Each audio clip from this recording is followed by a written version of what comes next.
여러분이 꼭 지키고 싶은 것이 있다면 그것은 무엇입니까? 보통 이런 질문하면요, 사람은 자기 정체성에 해당하는 것들을 떠올리곤 합니다. 외모, 관계, 능력과 소득 같은 것들이죠.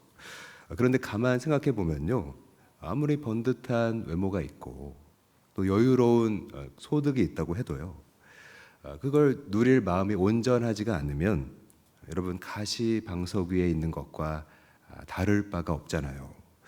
예를 들어서 영국의 작가인 이 찰스 디킨스의 잘 알려진 소설이죠. 이 크리스마스 캐럴이라는 책에 보면 스크루지라는 부자 영감님이 나오잖아요. 그는 굉장히 돈이 많은 큰 부자지만 마음이 아주 좁고 여러분 아주 악랄하게 이 작품에서 그려지잖아요. 그에게 돈 빌려간 사람들을 굉장히 힘들게 만드는 거죠. 그래서 그의 장례식에 아무도 오지 않는 그런 모습이 작품 속에서 예견되는 것입니다. 그러니까 스크루지가 돈이 많아도 그 마음이 온전하지 않다는 것을 말해줍니다. 또 여러분, 수려한 외모로 인기가 많은 연예인들 손에 꼽을 수 있잖아요. 가수 태연은 악플러들 때문에 우울증으로 약물 치료를 오래 내가 받았다 이렇게 고백을 했고요. 가수 현아도 굉장히 춤을 잘 추는 가수인데 우울증과 공황장애가 너무나 심해서 무대를 마치고 내려오면 큰 고통이 그녀에게 늘 있었다고 하고요. 또 소녀 팬들에게 참 인기가 많은 꽃미남인데 이 강다니엘도요, 삶에 의욕이 없을 정도로 심리적인 불안 증세가 아주 심했다는 것입니다. 최근에 한 도시의 통계 자료에 따르면요, 병원 중에서 도시에 있는 병원 중에서 정신의학과의 비율이 70% 정도 증가했다. 그런 통계가 있습니다. 그러니까 정신의학과를 찾는 그 수요가 많아졌다는 건요, 여러분 여러 가지 이유가 있겠지만 크게 보면 마음을 돌아보고 평안케 할 필요가 있다는 데에 공통점이 있을 겁니다. 성경은 말합니다. 모든 지킬 만한 것 중에 바로 마음을 지켜야 한다는 것입니다. 여러분, 오늘 여러분의 마음은 안전하십니까? 우리가 드리고 있는 이 예배도요, 사실 마음과 관계가 깊습니다. 여러분, 예배를 어떻게 정의할 수 있을까요? 예배는 하나님과의 만남이잖아요. 예배를 통해서 하나님의 마음을 부어주시는 것입니다. 어디에 주십니까?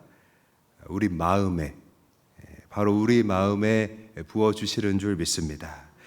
그래서 마음은 히브리어로 레브라고 하는데요, 그 뜻은 하나님이 머무시는 자리라는 겁니다. 여러분, 우리 마음은 하나님이 머무시는 집과 같은 것입니다. 비유하자면 우리 마음은요, 조종석이다. 조종석이라고 말할 수 있습니다. 여러분, 보통 제일 큰 비행기, 항공기를 떠올리면 유명한 게 보잉 747이잖아요. 근데 제가 찾아보니까 그거보다 더 큰 기종이 하나 있더라고요. 최대 800명 이상 탑승할 수 있는, 지금 사진에서 보시는 에어버스 A380이라는 기종인데요. 근데 경제성이 낮아서 더 이상 생산은 안 한다고 합니다. 근데 이 비행기를 통제하는 것은 지금 보시는 이 콕핏이라고 부르는 아주 작은, 비행기 800명이 탈 수 있는 전체에 비하면 아주 작은 이 조종석이 이 비행기를 움직이는 거잖아요. 우리 마음은요, 이렇게 외관상으로는 잘 보이지 않아도 그것이 어디 있는지 모르겠어도요, 우리의 조종석과 같다는 것입니다. 그럼 하나님의 마음이 내 마음으로, 하나님의 마음이 내 조종석으로 들어오는 그 원리가 여러분 무엇일까요? 마태복음 11장에서 말하고 있는 쉼과 연결된다고 생각합니다. 우리 마태복음 11장 29절 한번 읽어보겠습니다. 시작. 수고하고 무거운 짐진 자들아 다 내게로 오라. 내가 너희를 쉬게 하리라. 아멘. 여러분, 오늘 이 자리에 나와서 앉으시기까지 나의 마음에 쌓여져 있던 것들 있다면요, 이 예배 시간에 다 그분께 내려놓아야 하는 것입니다. 어떤 것들이 있을까요? 피곤하고, 또 여러분 정리되지 않은 복잡함이라는 게 참 많잖아요. 여러분 아이들 키우시는 분들, 또 직장에서 주중 내내 분투하시는 분들, 그냥 하루가 마친다고 해서 감정적으로 깨끗하게 정리되는 게 아니잖아요. 분노, 아픔, 그리고 죄의 허물까지도요, 다 내려놓아야 하는 것입니다. 그러면 그 내려놓은 자리에 하나님의 마음을 부어주시는 줄 믿습니다. 여러분, 이게 바로 쉼이고요, 안식이라는 것입니다. 근데 하나님께 이렇게 내 마음에 있는 걸 드리면 되는데, 그러지 못해서 안식 얻지 못하고 돌아갈 때도 있다는 것입니다.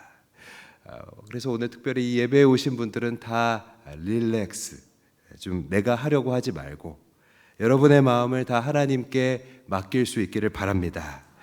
그러면 이 예배를 통해서 우리가 발견해야 하는 여러분 하나님의 마음은 무엇일까요?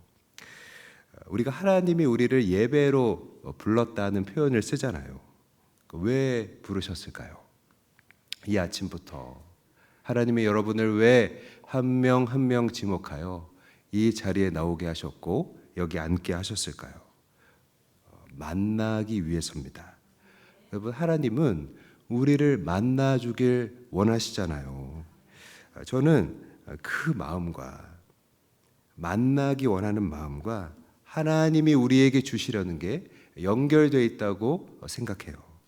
여러분, 예레미야 29장 13절 같이 읽겠습니다. 시작. 너희가 온 마음으로 나를 구하면 나를 찾을 것이요 나를 만나리라. 아멘. 시편 50편 15절도 함께 읽습니다. 시작. 환난 날에 나를 부르라. 내가 너를 건지리니 내가 나를 영화롭게 하리로다. 아멘. 여러분, 우리를 부르신 이 하나님의 마음이 지금 읽은 구절들과 같다는 것입니다. 우리에게 당신을 나타내길 원하시고요, 무엇보다 우리를 만나주기를 원하신다는 거예요. 그래서 우리를 만나서 뭘 주시려는 걸까요?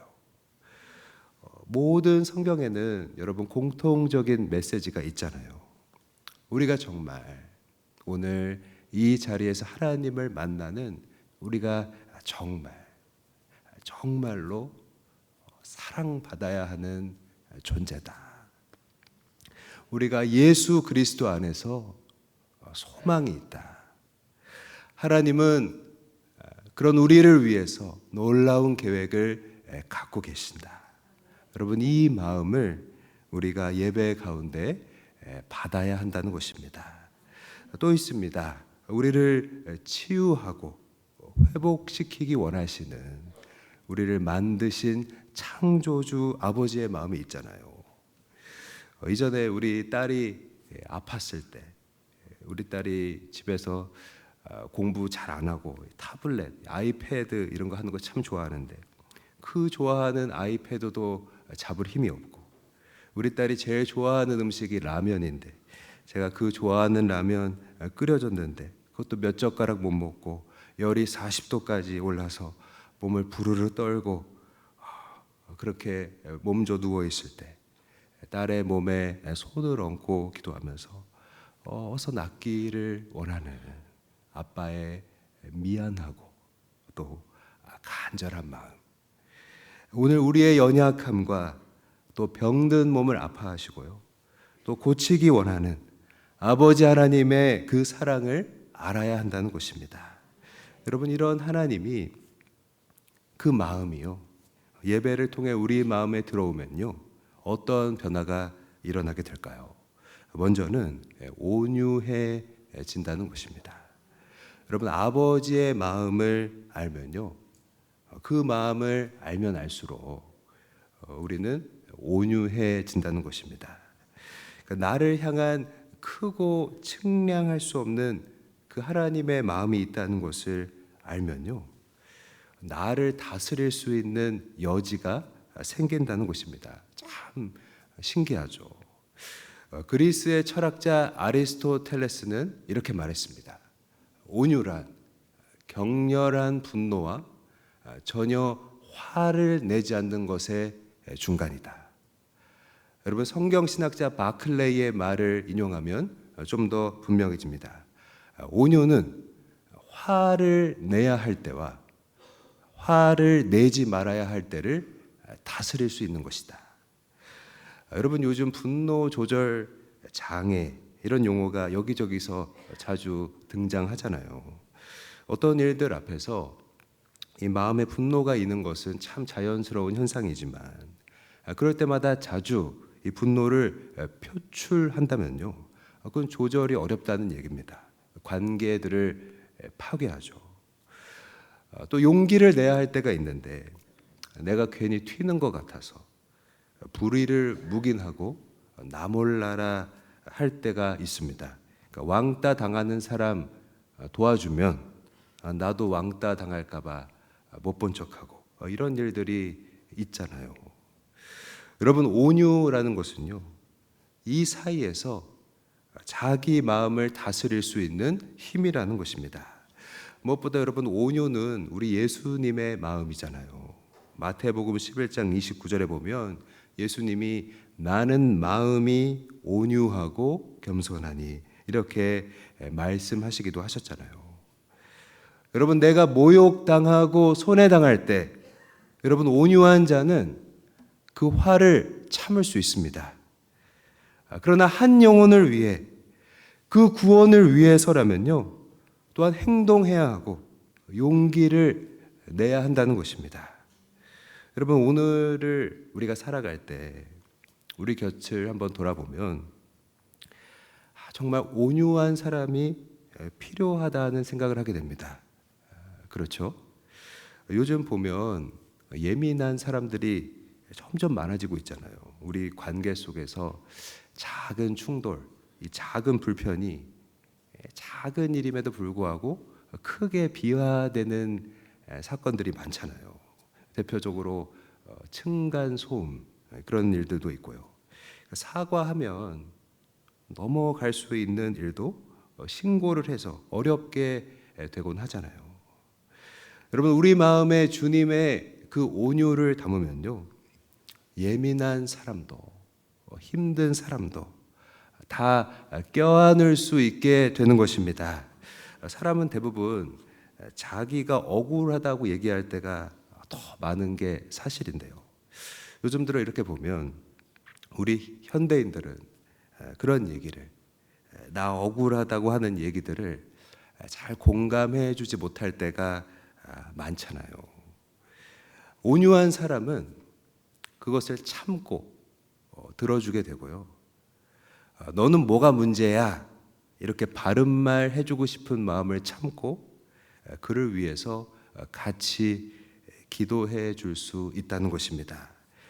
여러분, 정답 말하지 않고 기다려주고 아파해주고 기도해 주는 것, 사람과 사람 사이에 이런 윤활유 같은 역할, 우리 온유한 자들이 해야 할 줄 믿습니다.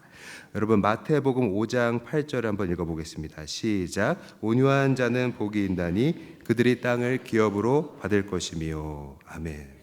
여러분, 온유라는 말은 헬라어로 프라우스라는 단어인데요, 그 원래의 뜻은 주인이 원하는 대로 살 준비가 돼 있는 그 상태를 가리킵니다. 여러분, 주님이 예배 중에 우리 마음에 온유를 주시는 것은요, 그의 뜻대로 말하고 그의 뜻대로 사람을 대하도록 우리를 준비시키기 위해서입니다. 오늘 예배 가운데 이 온유의 마음, 주의 마음을 우리 마음속에 담고요, 그분이 원하시는 대로 말하고 또 행동할 수 있기를 축복합니다. 다음으로 하나님의 마음이 우리 마음에 들어오면 우리에게 일어나는 변화 또 있습니다. 그것은 겸손해진다는 것입니다.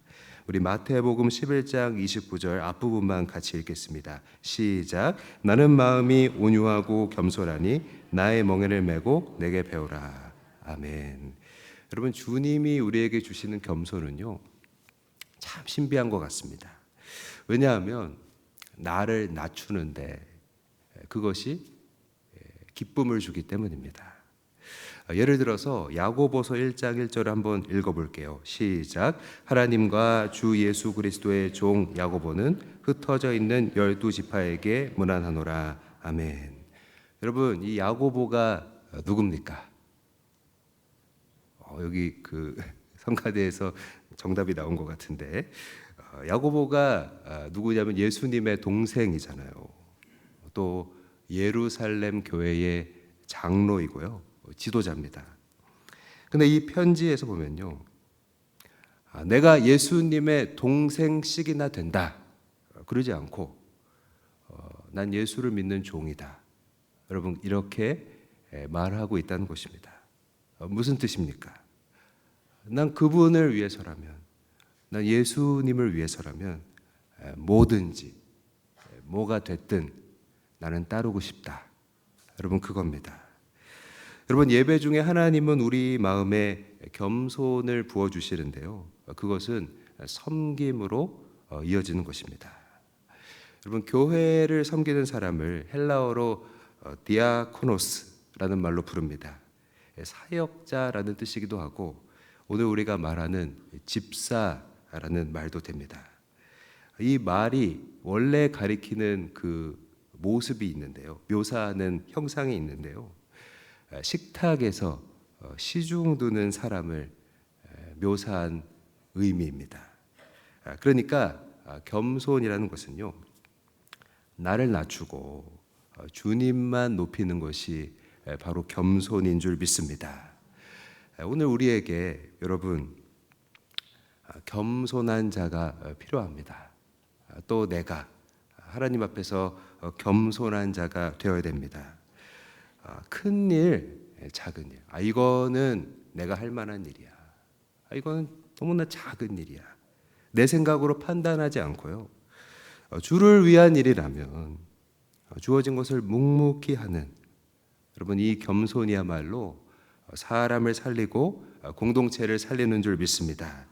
여러분, 야고보가 예수님 동생이지만 자기를 애써 증명하려고 하지 않고요, 주의 종으로 살잖아요.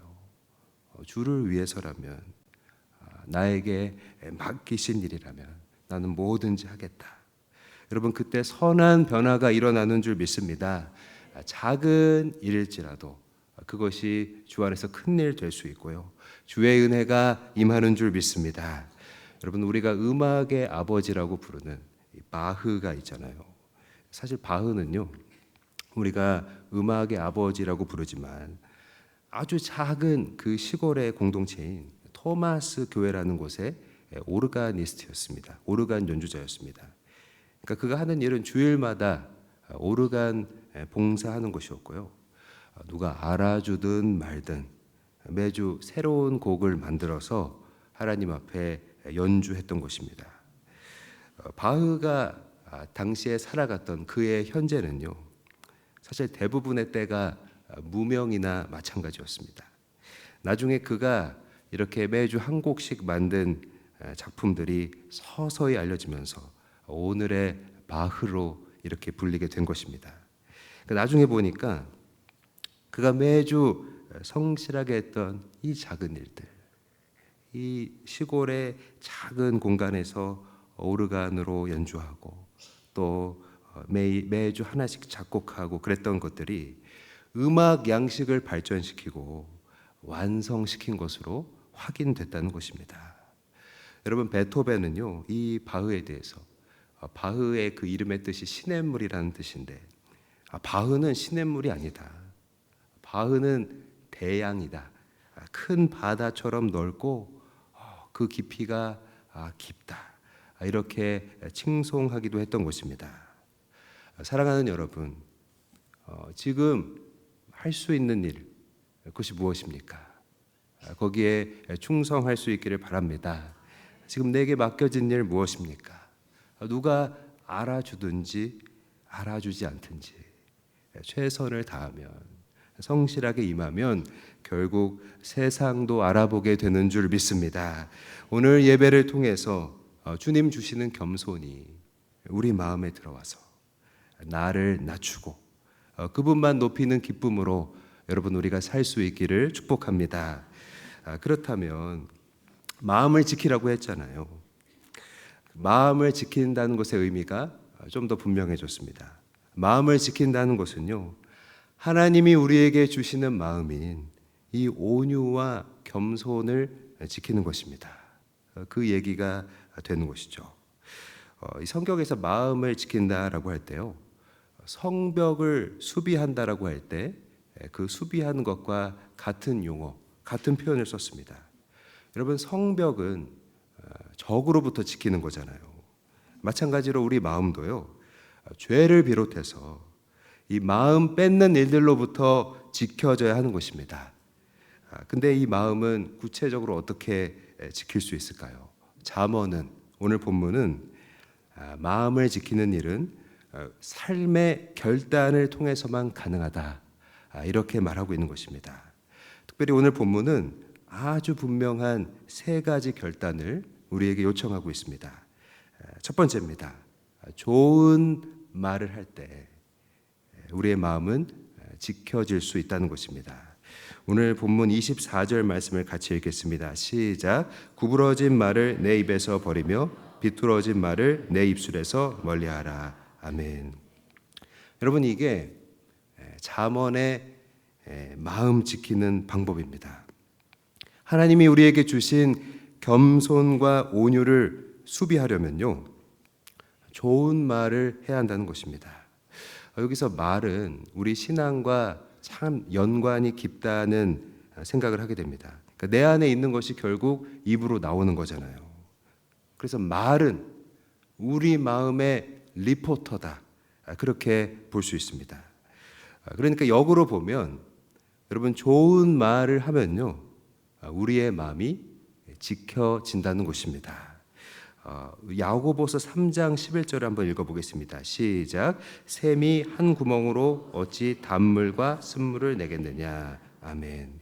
여러분, 야고보서 3장이 이 혀에 대해서, 말에 대해서 언급하고 있는데요, 이 야고보 3장에 보면 말은 흔적을 남긴다는 얘기를 하고 있습니다.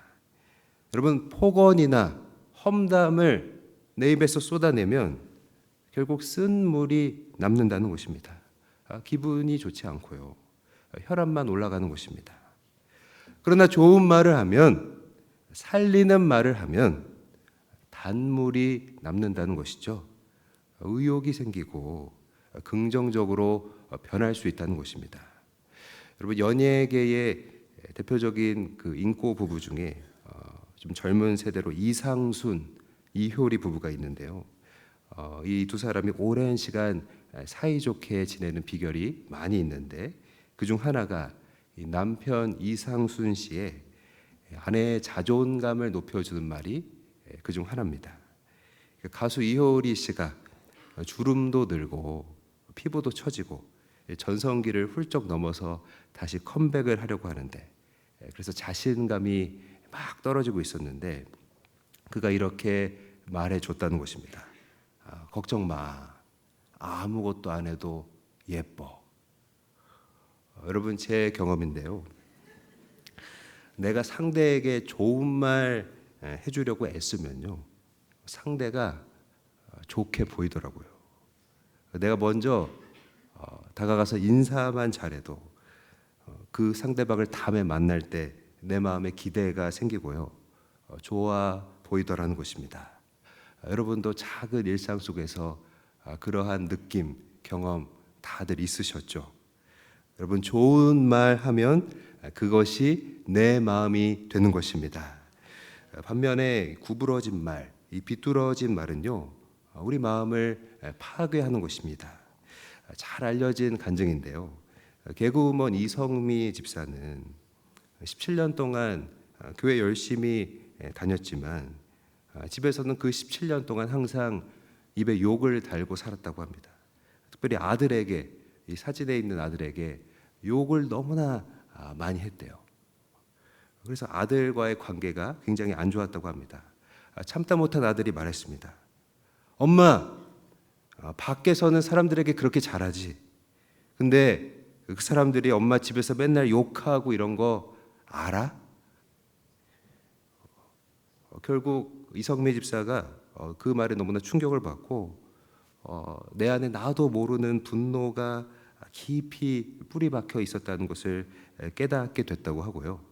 하나님이 주신 마음으로 회개하고 욕을 끊게 되었다는 것입니다. 여러분, 좋은 말을 하면요, 선한 것으로 내 마음을 지킬 수 있습니다. 여러분, 좋은 말로 온유와 겸손을 지키는 우리 성도님들 되시기를 바랍니다. 두 번째, 우리가 좋은 것을 볼 때 마음을 지킬 수 있다는 것입니다. 우리 본문 25절 말씀을 읽겠습니다. 시작. 내 눈은 바로 보며 내 눈꺼풀은 내 앞을 곧게 살펴. 아멘. 여러분, 이 말씀을요, 유진 피터슨의 메시지 성경 번역으로 한 번 더 읽겠습니다. 시작. 똑바로 앞만 쳐다보고 온갖 엉뚱한 것들에는 눈길도 주지 마라. 이 번역이 좀 더 마음에 와 닿아서 같이 읽었는데요. 엉뚱한 것들을 보지 말라고 하는데, 여러분, 여기서 엉뚱한 것들이란 뭘까요? 하나님 앞에서 우리가 성실하게 살아가고 있는데 이 작은 일에 최선 다하는 것을 바보 같은 것으로, 어리석은 것으로, 허무한 것으로 그렇게 생각하게 하는 일들 보지 말라는 것입니다. 여러분, 요즘에 보면 쉽게 사는 사람들의 얘기가 왕왕 있잖아요. 중간 과정 다 생략하고 쉽게 돈 벌게 해준다는 일들이 참 많고요. 그것이 또 인기입니다. 근데 여러분, 무의도식하면서 일확천금을 누리게 하는 일들은 한꺼풀만 넘겨보면 거기 분명 부정이 껴있을 때가 많고요. 결국은 속이는 일일 때가 많다는 것입니다. 최근에 신변을 비관해서 세상을 떠난 작곡가 유재환 씨의 얘기를 여러분 인터넷이나 신문 기사에서 아마 보셨을 거라는 생각이 드는데요. 방송 활동도 사실 활발하게 하고 무한 도전에도 나왔던 사람이잖아요. 근데 코인 투기로 10억 원을 잃고 4천 원만 그에게 남아있는 상태였다라고 합니다. 여러분, 성경은 정직한 사람이 복을 받는다고 말합니다. 우리 잠언 16장 8절을 메시지 성경 번역으로 읽어보겠습니다. 시작. 바르게 살며 가난한 것이 부정하게 살며 부유한 것보다 훨씬 낫다. 무엇보다 하나님은요, 지금 내가 하고 있는 작은 일을 지켜보고 계신다는 것입니다. 골로새서 3장 23절 읽어보겠습니다. 시작. 무슨 일을 하든지 마음을 다하여 주께 하듯 하고 사람에게 하듯 하지 말라. 아멘. 여러분, 나에게 주신 일 누가 알아주든 알아주지 않든 성실히 감당하면요, 그게 다 하나님 앞에서 심는 게 되는 줄 믿습니다. 여러분, 엉뚱한 것 보지 않으려면요, 역설적으로 보이지 않는 것을 봐야 합니다. 여러분, 하나님이 우리에게 주신 말씀 있잖아요. 이 말씀은 보이지 않는 것을 볼 수 있게 하는 그 힘이 있습니다. 여러분, 밤새 고기 잡던 베드로를 한번 떠올려 보십시오. 베드로가 밤이 새도록 그물 던졌지만 잡은 것이 하나도 없었잖아요. 그의 경험, 그의 보이는 것만 의지한 결과였습니다. 그런데 베드로가 주의 말씀을 의지하여 그물을 내렸을 때 어떤 변화가 있었습니까? 사람들이 다 놀라고 그물이 찢어질 정도로 많은 고기가 그에게 잡혔다는 것입니다. 여러분, 말씀을 보면서 지금 나에게 주어진 작은 일, 지금 나에게 맡겨진 그 작은 일에 충실하는 것이 여러분 우리의 마음을 수비하는 일인 줄 믿습니다. 우리 모두가 다 이렇게 될 수 있기를 바랍니다.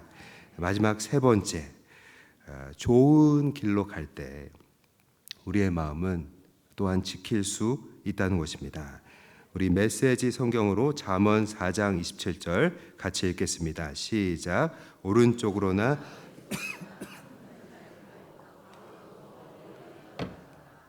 아멘. 좋은 길은 한눈 팔지 말고 한눈 팔지 않고 악으로부터 떨어진 길이 좋은 길이라는 것입니다. 우리가 코람데오라고 자주 얘기하는데 하나님 앞에서의 삶이라는 뜻이잖아요. 여러분 나를 지켜보고 계시는 그분 앞에서의 삶, 저는 하나님 앞에서의 삶이 내 자신을 이기는 삶이라고 생각해요. 여러분 내 자신을 이긴다는 게 뭔가요? 죄성이 이끄는 대로 거기 끌려가지 않고 거기 지지 않고요 이기는 것. 여러분 그것이 내 자신을 이기는 것입니다. 제가 이번 주 이 설교에 더욱 진정성을 담기 위해서 제가 평소보다 운동을 더 많이 했습니다. 제자 훈련 마치고 달밤에 체조가 따로 없는데 옷을 갈아입고 가까운 곳에 있는 이 새병 호수로 갑니다. 그 앞에 서서 항상 늘 3분 정도 고민하게 돼요. 오밤중에 여기까지 왔지만 뛸까 말까 항상 고민하게 됩니다. 유튜브에서 본 대로 뱃살 금방 없애는 운동 3세트 먼저 합니다. 벤치에 팔꿈치를 대고 다리를 움직이면서 그 3세트 하면 정말 거짓말같이 땀이 비 오듯 쏟아져요. 너무 고통스럽습니다. 배가 너무 땡기고 허리도 너무 아프고 그리고 나서 뛰기 시작하는 거죠. 계속 뜁니다. 숨이 턱에 차오르고 심장 박동이 너무 빨라져서 가슴이 고통스러운데 죽을 만큼 힘든 그때 더 이상 못 뛰겠다 하고 할 그때 마지막으로 한 바퀴 더 용을 써서 뛰는 것입니다. 여러분 제가 운동하는 이유는 다른 이유가 없고 내 자신을 이기기 위해서 뜁니다. 하나님 앞에서 나의 욕망과 게으름 이겨내기 위해서 너무나 귀찮고 고통스럽고 매일 오늘은 하지 말아야 할 이유가 100가지도 넘어요. 하지만 이 고통을 넘어서 온몸에 힘이 다 빠진 채로 다시 집에 오는 운전대를 잡고 차창을 내리면요, 오늘도 유혹을 이겨냈다, 나를 이겨냈다. 여러분 그 기쁨과 감사가 내 마음에 깊이 밀려 들어오는 것입니다. 여러분 온갖 유혹들, 또 나로 하여금 미루게 하는 것들, 또 나를 속이게 하고 요행 기대하게 하는 것들, 여러분 다 이겨낼 때 하나님 앞에서 믿음으로 당당해지는 줄 믿습니다. 여러분 하나님 앞에서 믿음으로 정정 당당하게 사는 오늘 되기를 축복합니다. 오늘 나에게 주어진 작은 싸움에서 승리할 수 있기를 바랍니다. 여러분 작은 것에서 이기면요, 큰 것도 이길 수가 있는 것입니다. 내 자신을 이기면서 우리의 마음, 겸손과 온유로 주신 이 마음을 수비할 수 있기를 바랍니다. 말씀을 정리하겠습니다. 여러분 일본의 미야자키 하야오 감독의 하울의 움직이는 성이라는 유명한 애니메이션이 있습니다. 오래전에 나와서 여러분도 아마 많이 보신 분들이 계실 텐데요. 만화지만 우리 마음이 만약에 겉모습으로 나타난다면 이라는 철학적인 주제를 표현한 애니메이션입니다. 여기 나오는 주인공인 소피라는 소녀가 있는데요, 나이는 아주 어립니다. 하지만 그 마음은 늙어버린 거예요. 그래서 어린 소녀지만 애니메이션 상에서 그녀의 보여지는 모습은 90대 할머니로 나온다는 것입니다. 여러분, 뭘 가리킵니까? 마음에 따라서 겉모습, 또 우리 삶이 영향받고 변한다는 것입니다. 하나님이 우리에게 주시는 마음은요, 겸손과 온유라고 했습니다. 거기에는 우리를 향한 큰 사랑이 담겨져 있잖아요. 치유와 회복을 더하기 원하는 아버지의 마음인 줄 믿습니다. 이 마음을 지킬 때 하나님과의 관계도 깊어지는 것입니다. 하나님의 뜻대로 살게 되고요. 또한 축복받게 될 줄 믿습니다. 여러분, 이것이 핵심입니다. 좋은 말 하면서 마음을 지킬 수 있기를 바랍니다. 말씀을 의지해서 보이지 않는 일, 그러나 작은 일에 충실함으로 또한 우리 마음을 지킬 수 있기를 바랍니다.